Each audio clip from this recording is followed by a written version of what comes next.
application? The special board meeting was called today on the request of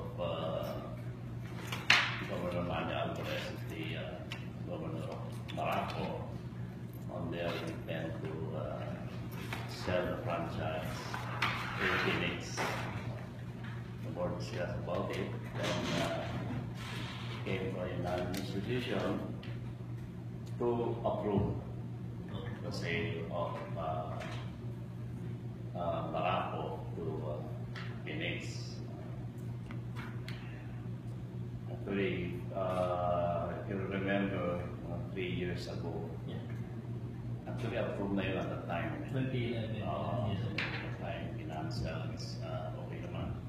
Much more ngayon, mas financially capable of sustaining a team in the PBA.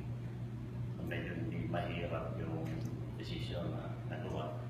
And the only request was that it will remain effective this second conference, which the board also approved. Meron naman din tayong president at that time. It was also under George Chua, who sold the franchise in the middle of the season. Parang ganun din na nangyari.